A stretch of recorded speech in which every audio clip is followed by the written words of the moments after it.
asalaamaaleykum chers internautes de la KSTV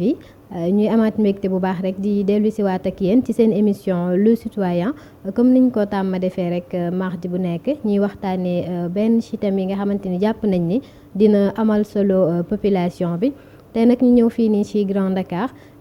am comme invité madame Mbacké war a waxtaanee li nga xamante ni moom mooy place su jigéen ñi ci politique sénégalaise maanaam la place de la femme dans la politique sénégalaise. Donc dañ koy bàyyi rek suñu invité tey bi mu présenté wu balaa ñoo gën a xuus ak yéen ci waxtaanu bés bi madame Mbacké nuyu naa la. maa ngi lay fay di la nuyu di nuyu yéen seen équipe bi yëpp waa KSTV di am mbégte tey di leen recevoir fii ci Grand Dakar man maa ngi tudd madame Aïssatou Fall Mbacké nekk deuxième adjointe au maire à la commune de Grand Dakar nekk membre du conseil municipal de la ville de Dakar. nekk aussi membre du Haut Conseil des collectivités territoriales aussi nekk actuellement la coordonnatrice des femmes khalifistes di leen dalal ak jàmm na. merci beaucoup madame Mbacké comme ni ma ko waxee sànq rek ñu war a waxtaanee li nga xamante ni mooy place su jigéen ñi ci biir politique sénégalaise donc madame Mbacké est-ce que mën nga ñu ñëwal tuuti rek ci maanaam climat wala ambiance ni nga gisee politique sénégalaise de manière globale. ci fiñ toll nii. waaw loolu dama ci sawar a wax parce que actuellement sax dañu nekk ci benn période boo xam ne politique daf ci fës surtout jamono ji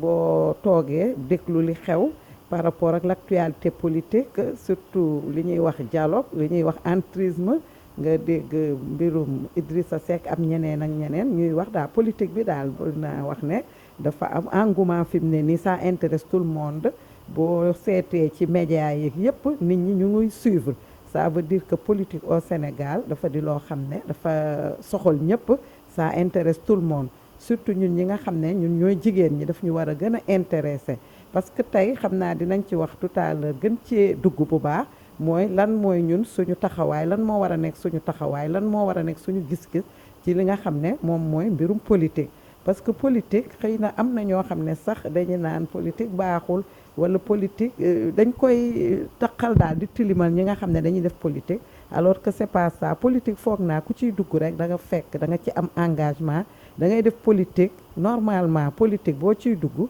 politique da nga ci dugg pour jàppale askan wi parce que ñun loolu mooy suñu éducation politique dinañ ci waxaat ci kanam a kanam parce que ñun bi ñuy dugg ci politique ay xale la ñu woon ñu nekkoon di jàng mais li ñu intéressé woon ci politique dañ ko doon d'abord ci suñuy waajur ñu xool ne ñoom dañ ko def non pas pour seen propre intérêt mais dañu dugg politique pour mën a jàppale askan wi jàppale surtout ñi nga xam ne ñoom la ñu dëkkal ci seen gox ñun nag loolu nga xam ne moom la ñu gisoon ñoom ñu koy def valeur yooyu intéressé ñu moo tax ñu teel a dugg ci politique en tant que femme parce que en tant que femme tey ji ñun dañu am rôle boo xam ne war nañ ko jouer ci suñu gox war ko jouer ci même sur le plan national parce que loolu moo tax foog naa nañu ciy yëngatu. voilà donc man moom fi nga jeexalee laay jëlewaat rek le fait que nga gis ni dañoo war a politique pour jàppale wala pour indi ay solution par rapport ak ñi ñu nekkal ci gox bi ñu wax sànq ni rek da nga nekk présidente maanaam coordonnatrice nationale.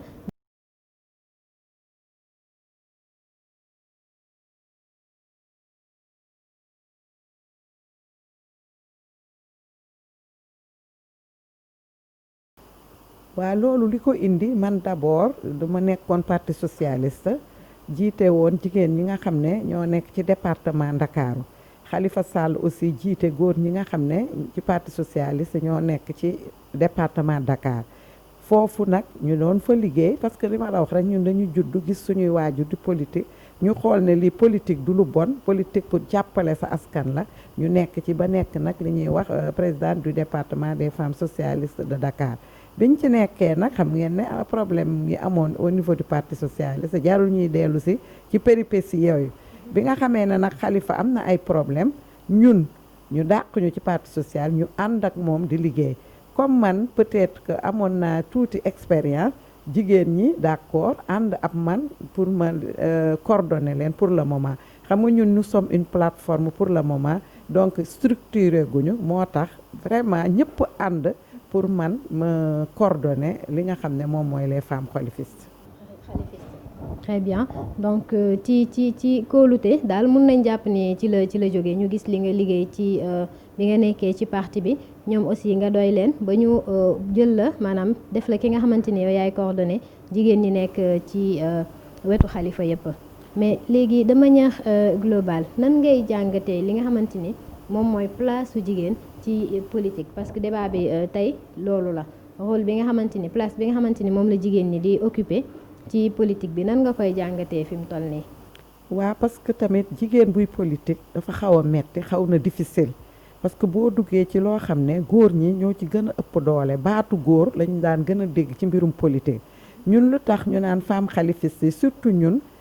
li ñuy wax naan femme xalifiste toujours combat bu ne dañ ciy jiite parce que ñun dañuy jigéen yoo xam ne dañoo gëm suñu bopp jigéen yoo xam ne lépp loo xam ne dañ ciy dugg rek dañ ciy ànd ak pas-pas loolu moo tax ñun tey ñu naan les femmes xalifistes toujours lépp loo xam ne xalifa mi ngi ci jigéen ñee ci jiitu te rôle boobu ñun nga xam ne dañ koo am ci suñu éducation politique la comme ni ma koy waxee tout à l'heure parce que ñun ñëwuñu rek ex nihilo daal ne dañuy def politique dañoo def formation am ay jaar-jaar parce que politique c'est bien beau nga dugg ci tey jigéen mais foog naa ne même boo ci duggee te amoo jaar-jaar dafay xaw a difficile donc formation boobu nga xam ne ñun am nañ ko moo ñu permettre tey fu góor taxaw ñun mën nañ faa taxaw te duñu am gàcce. voilà donc mu nekk loo xamante ni c'est pas simple comme ni nga ko waxee déjà nekk jigéen rek dara la parce que am na yeneen ak yeneen yoo xamante ni ñu ngi lay xaar que mu nekk ci côté foyer que mu nekk dans la vie de famille donc du loo xamante ni c'est évident mais est-ce que comme ni nga koy gisee nekk jigéen déjà nekk lu metti nekk loo xamante ni day demander temps ñu gis ni ñu ngi ci politique bi mais est-ce que gis nga ni seen place maanaam jigéen ñi place bi nga xamante ni moom la ñu yellool ci politique bi est-ce que am nañ ko ndax bu ñu gisee ci politique ci bu mën a demee muy meeting mu nekk campagne électorale jigéen ñi ñoo ciy gën a fës ñoom ñooy ñëw taxaw ñoom ñooy dem di waxtaan ak ñeneen ñi te pourtant bu desul lu dul occuper poste bi nga xamante ni moom mooy poste bu am gëdd du ñoom ñoo koy occuper loolu noonu nan nga koy jàngatee est-ce que jigéen ñi ñu ngi am place bi ñu yellool ci biir politique. waa xam nga jigéen nag mu nekk ci langue politique lu metti la d'abord boo nekkee ci sa biir famille c'est pas du tout facile parce que Sénégal xam nga li ñu xamoon jigéen toog ci kër gi yore éducation xale yi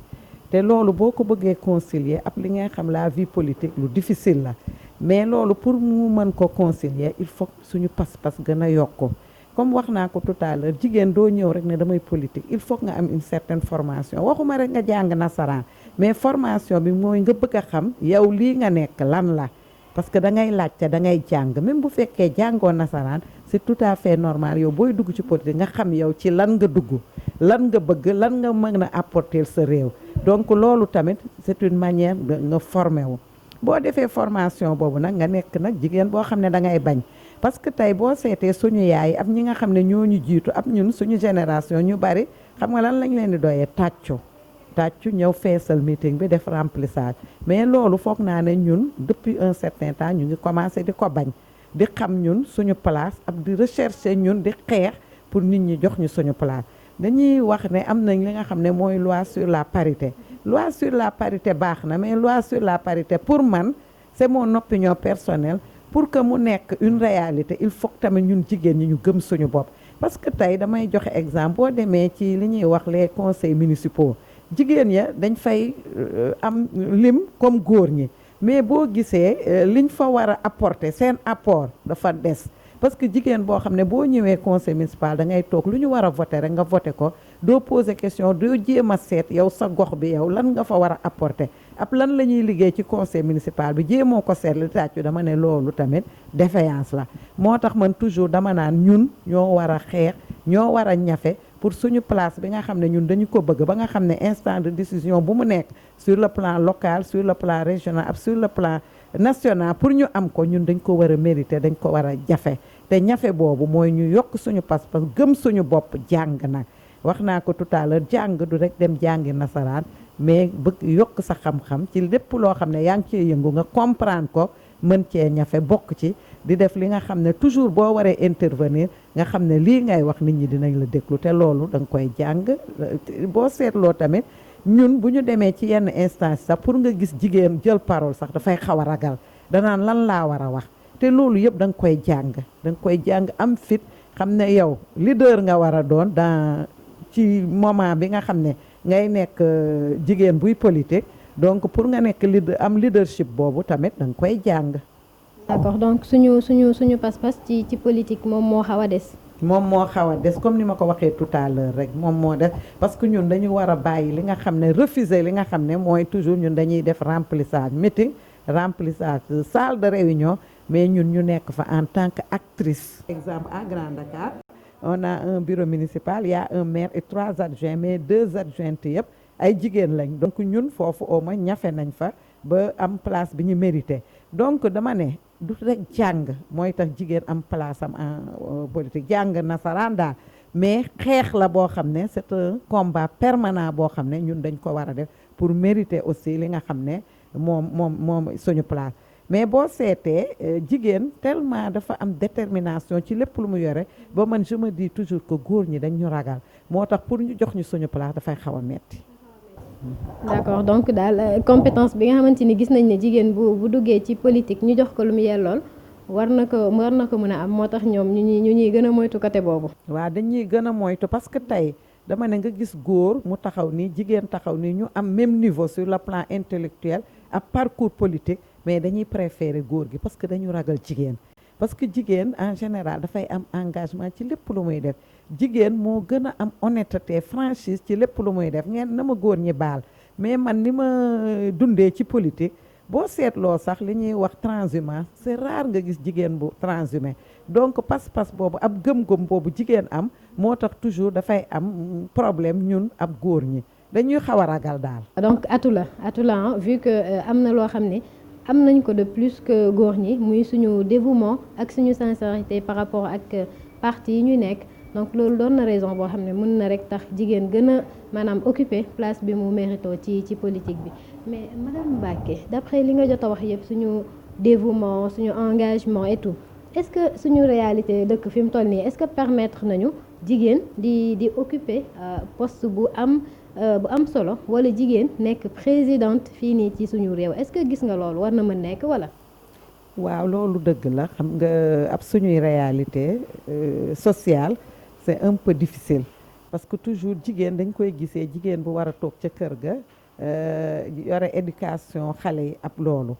di toppatoo donc jëkkëram ab yooyu loolu la suñuy yaay xamoon mais nag boo ko gisee avec évolution bi am léegi ñu ngi am ci confiance ci jigéen te confiance boobu il faut que ñu mériter que continuer ko parce que tey gis nañ à 2 reprises ñu am ay femmes yoo xam ne ay femmes premier ministre la xam nga loolu bon avancé la par rapport ak suñ dans notre combat donc pourquoi pas ëllëg jigéen nekk président de la république parce que am na fi jigéen yoo xam ne nekkoon nañ candidate ci ay élections présidentielles même bu fekkee ne li ñu am bariwul tamit loolu ñoom ñoo war a jigéen prochaine jigéen yi nga xam ne ñoo war a ne dañuy bëgg li nga xam ne mooy nekk président de la république il faut que ñu gën a góorgóorlu pour que nit ñi gëm leen parce que effectivement ci mentalité sénégalais jigéen moom warul mën a jiite réew mooy mënagul nekk parce que les sénégalais ne sont pas encore prêts pour jël jigéen mu jiite réew mi mais loolu ñun aussi ñooy gën a xeex rek pour mettre confiance sénégalais pour que lu góor mën jigéen a ko dàq loolu moom mën naa ne parce que ñi fi jot a nekk premier ministre quand même ay jàmbaar la ñu woon et c'est des exemples yoo xam ne bu continuer ëllëg dinañ mën a am li nga xam ne mooy nekk ci président de la nekk ci kaw réew bopp réew mi loolu mën naa ne incha allah. voilà donc dañuy rafet njortu kon jàpp ni rek à compétence égale dara tëwuñu man bu fekkee ne lu difficile la tamit jigéen wax na mën a nekk présidente de la république fii nii ci Sénégal mais madame Mbacké kon concrètement ban conseil wala lan nga gis ni moom la jigéen ñi war a taxawee wala moom la ñu war a gën a def de manière globale daal pour que li ñu bëgg wala li ñuy mbëbët ci wàllum politique ci li nga xamante ni jigéen moom la war a am ci politique bi mu mën koo am carrément même bu fekkul dans l'immédiat peut-être mu nekk d'ici quelque temps concrètement en tant que coordonnatrice di liggéey ak ay jigéen chaque jour lan nga gis ni moom la ñu war a def concrètement. waaw pour que loolu pour mu mën a nekk d'abord il faut que ñun ñu mën a concilier 2 choses mooy suñu vie au niveau de la famille ak suñu vie au niveau politique xam nga ñun ñoo gën a difficile que góor ñi góor ñi c'est tellement facile que yow boo nee da ngay def politique rek da ngay bàyyi sa jabar moom mu jouer rôle bi nga xam ne moom nga waroon jouer au sein de la famille alors que jigéen mënul abandonner sa famille donc deux choses la yoo xam ne dañ koy concilier et c'est très difficile donc loolu buñ ko réussir rek mën nañu nekk lu ne ëllëg mën nañ nekk ëllëg lu ne mais aussi il faut que ñu gëm suñu bopp comme ni ma ko waxee gëm ne fii nga xam ne góor bi nekk na fi nekk maire wala góor bi nekk na fi nekk député góor gi nekk na fi nekk chef d'entreprise wala nekk directrice loolu jigéen mën na ko te boo seetee au fur et à mesure temps bi di avancer jigéen ñi ñu ngi nekk loolu donc loolu c'est une possibilité mais loolu pour mu nekk il faut que ñu gëm ko il faut que aussi jigéen ñi tamit gëm seen bopp te jigéen ñi amit am solidarité entre ñoom parce que boo seetee ci instance yu bari jigéen ñi dañuy préférer dem jàppale góor alors que ñu jàppale seen ñooñ donc solidarité boobu bu ñu ko amee rek foog naa ne ñun lu nekk mën nañ koo am sur le plan politique. comme ni ko madame Mbacké waxee ñu gën a solidaire gën a gëm suñu bopp gën a def ay efforts bien que c'est pas évident mais madame Mbacké sànq wax nga lu am solo par rapport ak jigéen ni muy gérer li nga xamante ni moom mooy politique bi ak rôle am dans la famille mais vous personnellement nan nga koy dundee est-ce que c'est facile nga xëy war a am ay gan wala kër gi et tout ça nga xëy benn meeting am wala séminaire foo xamante ni peut-être di nga fa def ay jours nan nga koy dundee côté famille en tant que jigéen. waaw maa ngi koy dund metti na nag mais xam nga responsabilité boo ko amee ci sa famille comme man mi je peux donner mon exemple man je vivais avec mes parents yàlla def ñu jóge fi sama mag bi nga xam ne moo nekkoon chef de famille après jóge fi malgré que man dama am je suis mariée mais dama resté au sein de ma famille di war a gérer nag waxuma rek man sama famille bopp resté mais famille yëpp laay gérer donc en dehors de ma vie politique donc j'ai une grande responsabilité donc moo tax man bu ma yeewoo li may gën a def damay régler sama problème mu kër ba pare bu ma régler sama problème mu kër c'est très difficile mais boo amee pas-pas bi rek gëm ko rek xam nga tu es responsable te ñooñu yow la ñu yaakaar il faut nga góorgóorlu boo jógee ci loolu ba pare nag nga door a dem ci problème mu askan wi mooy problème mu d'abord sa localité parce que boo dëkkee ci quartier yu mel ni Grand Dakar quartier boo xam ne dafa xaw a difficile quartier boo xam ne jafe-jafe bari na fi quartier boo xam ne ñu bari bu ñu yeewoo li ñuy wuti mooy lan la ñuy lekk lan la ñuy jox njaboot gi donc ñooñu tamit dañuy yaakaar ci yow donc yow boo yeewoo ñooñu aussi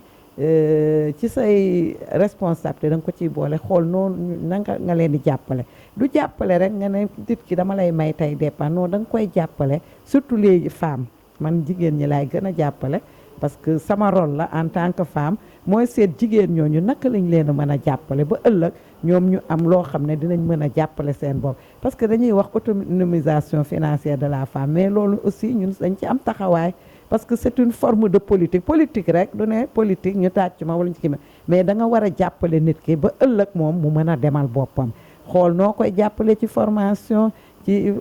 domaine économique domaine développement ba nga xam ne kooku di nga ko mën a jàppale ci mu am jumtuwaay boo xam ne outil boo xam ne dina ci mën a liggéey ëllëg ba mën a gérer famille am loolu aussi rôle la pour ci ñun. Très bien voilà donc mu nekk loo xam ne rek c'est pas évident déjà gérer famille rek c'est une chose boo xamante ni c'est compliqué boo ci bëggee dolli leneen ak ni politique mel day xaw a jafe mais comme ni mu ko waxee lépp loo gis rek gëm-gëm la ak aussi def li nga xamante ni sabablu def ci effort yi ci war ko defee yàlla jàppale la donc madame Mbacké lan mooy nekk sa mot de la fin maanaam lan mooy nekk li nga xamante ni moom ngay tëjee tey ji waaw li may tëjee rek mooy que di wax jigéen ñi rek nañu gëm parce que àddina moom boo gëmee rek dara du jafe ci ñun te ñun ëllëg bëgg naa comme ni ma ko waxee tout à l'heure ci biir émission bi que instant de décision yi nga xam ne ñu ngi ciy nekk maintenant ñu gën a avancer pourquoi pas jiite réew mi te loolu c'est une possibilité bu fekkee ne gëm nañ ko di terminer aussi di ñaanal ki nga xam ne moom mooy sama leader muy Khalifa Sall yàlla may ko ndam ci lépp loo xam ne moo ciy def parce que dañuy wax courage rek mais courage politique mooy bañ ba dugg kaso donc moom am na courage politique di gërëm aussi di sant sama sëriñ mi nga xam ne moo ma bàyyi ba léegi may politique muy sëñ Kara Bass de sëtu maam Thierno Birahim Mbacké di waa Daaru Musti di ko ñaanal yàlla na fi yàgg te wér. Donc ça sera tout, chers internautes de la KSTV ci seen émission le citoyen comme ni ñu ko waxee ci début bi rek ñu doon waxtaanee li nga xamante ni mooy le rôle de la place de la femme dans la politique sénégalaise maanaam place bi nga xamante ni moom la jigéen am ci politique sénégalaise. ñu ci doon dalal madame Mbacké nekk coordonnatrice nationale des femmes khalifistes nekk aussi adjointe au maire fii nii ci Grand Dakar donc gis ngeen ni waxtaan bi demee nekk jigéen déjà dafa metti ak li lay xaar comme charge ak responsabilité yëpp boo ci bëggee dolli politique day gën a compliqué mais comme ni mu ko waxee loo dugg rek boole ci gëm-gëm dévouement ak aussi nangoo gëstu ba li nga xamante ni ci ngay dugg nga am ci lu la leer di nga mën a maanaam atteindre say objectif di nga mën li nga doon séntu nga am ko donc comme niñ ko gisee jigéen ñi ñu ngi ci politique bi nangu nañ et tout ñu ngi def ay jéego donc bu fekkee ni rek fi ñu nekk nii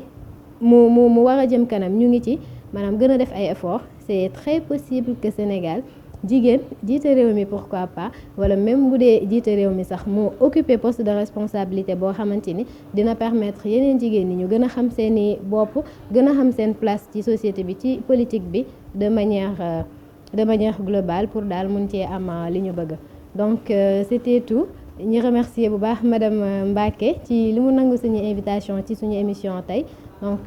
ñu jàllax yéen rek ci rubrique avis de la population bu loolu weesoo ñu ñëw ci rubrique xam sa réew à tout à l'heure.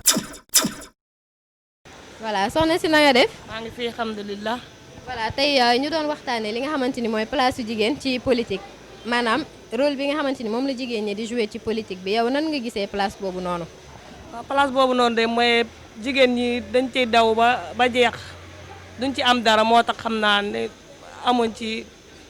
mënuñ ci dem lu bëri daal mënuñ ciy def lu bëri mënuñ ciy dem. ba jeex dañ ciy dem ba jeex ba pare duñ ci am lu ñu bëgg waaw mun na am suñu engagement dafa des tamit xam nga jigéen moom lu mu bëgg daa bëri ba pare ñun dañuy dem ba bëgg ci dara yenn saa yi nga am sa borom kër mu tere la politique walla dara yenn saa yi mu nekk njaboot ji moo la delluwaat ginnaaw yenn saa yi tamit ñun suñu yitte ak suñu activité yi politique daal li ñuy wax ci politique am na neex na neexul waaw yenn saa yi population bi ba ñu wóolu jigéen ñu yaakaar ne góor rek moo mun lépp waaye góor lu mu mun a tey def jigéen mun na def lu ko raw sax waaye góor ñi moo ñu dul may pare nit ñi kat tamit wóoluwuñu jigéen dañuy yaakaar ne jigéen mënul te jigéen moo gën a mun lépp certes xas na ba ëmb doom moom mun na ëmb lépp.